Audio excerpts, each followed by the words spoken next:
Assalamualaikum warahmatullahi wabarakatuh. Perkenalkan, nama saya Rahma Andina Arna Putri dengan NIM 24040301009 dengan program studi Manajemen Bisnis Syariah Fakultas Ekonomi dan Bisnis Islam. Di video kali ini saya akan memaparkan 3 materi ekonomi mikro yang saya sudah rangkum, dan yang pertama adalah konsep dasar ekonomi. Ekonomi mikro mempelajari perilaku individu dan perusahaan dalam membuat keputusan tentang alokasi sumber daya yang terbatas.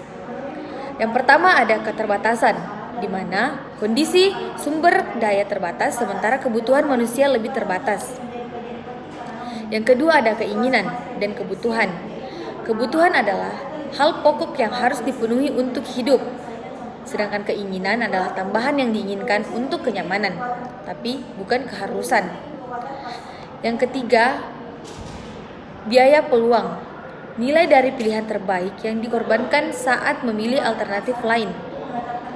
Selanjutnya efisiensi, pengangguran sumber daya secara optimal untuk hasil maksimal atau biaya minimal.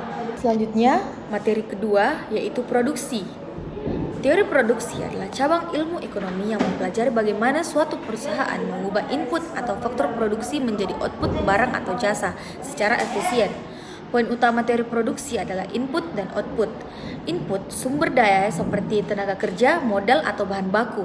Sedangkan output, barang atau jasa yang dihasilkan dari input tersebut. Fungsi produksi menunjukkan hubungan antara jumlah input yang digunakan dan jumlah output yang dihasilkan. Kurva produksi menggambarkan hubungan antara jumlah input yang digunakan atau biasanya tenaga kerja dan output yang dihasilkan dengan asumsi input lainnya. Bentuk kurva biasanya, kurva berbentuk cembung ke atas lalu cekung ke bawah sesuai hukum hasil tambahan yang menurun. Awalnya TP naik cepat atau MP naik, kemudian TP naik lambat atau MP menurun. Akhirnya TP mencapai maksimum dan mulai menurun atau MP negatif. Biaya produksi adalah semua pengeluaran yang dikeluarkan oleh produsen untuk memperoleh input dan mengubahnya menjadi output. Jenis biaya produksi. Yang pertama, biaya tetap. Biaya yang tidak merubah meskipun jumlah output berubah. Biaya ini tetap harus dikeluarkan bahkan jika perusahaan tidak memproduksi apapun. Yang kedua, biaya variabel atau biaya per unit output yang dihasilkan yang diperoleh dengan membagi biaya total atau TC dengan jumlah output atau Q. Yang ketiga, biaya total atau jumlah dari biaya tetap dan biaya variabel. Dan yang keempat, ada biaya rata-rata. Biaya per unit output yang dihasilkan yang diperoleh dengan membagi biaya atau total TC dengan jumlah output atau Q. Yang kelima, ada biaya marginal. Biaya tambahan yang dikeluarkan untuk memproduksi suatu unit tambahan output. Adapun materi kelompok 4 yaitu pasar monopoli.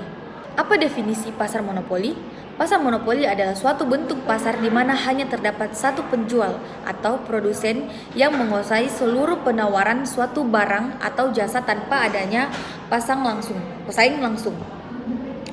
Dalam kondisi ini, perusahaan monopoli memiliki kekuatan besar untuk menentukan harga dan jumlah barang yang ditawarkan. Apa saja karakteristik pada pasar monopoli?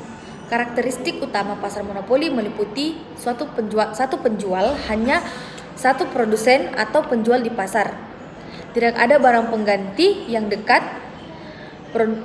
Produk yang ditawarkan untuk memiliki substansi yang serupa atau mirip. Hambatan masuk pasar atau tinggi. Perusahaan lain sulit masuk karena hambatan hukum, teknologi, atau ekonomi. Penentu harga atau price maker. Perusahaan dapat menetapkan harga karena tidak ada persaingan. Informasi tidak sempurna, konsumen dan produsen tidak memiliki akses informasi yang sama atau lengkap. Yang ketiga, bagaimana keseimbangan pasar monopoli?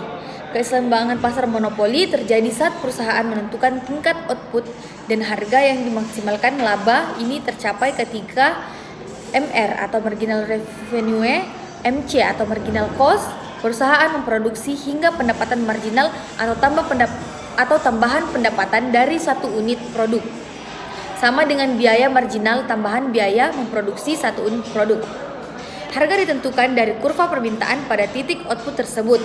Karena kurva permintaan di pasar monopoli menurun, harga akan lebih tinggi, kualitas lebih rendah dibanding pasar persaingan sempurna.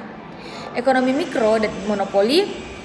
Ekonomi mikro mempelajari perilaku individu dan perusahaan dalam membuat keputusan tentang alokasi sumber daya yang terbatas. Dalam hal ini, monopoli menjadi kajian penting karena menunjukkan situasi pasar yang tidak efisien, yaitu harga lebih tinggi dan jumlah barang lebih sedikit dibanding pasar pesaing sempurna. Produsen memiliki kekuatan untuk menetapkan harga. Sering terjadi kehilangan efisien atau High loss karena tidak semua konsumen yang bersedia membayar harga tertentu bisa membeli produk tersebut. Dengan menganalisis monopoli dalam ekonomi mikro, kita memahami dampaknya terhadap konsumen atau kerugian konsumen, produsen atau keuntungan yang lebih tinggi, kesejahteraan masyarakat secara keseluruhan. Sekian pemaparan materi dari saya, kurang dan lebihnya mohon dimaafkan. Wabillahi taufiq wal hidayah. Wassalamualaikum warahmatullahi wabarakatuh.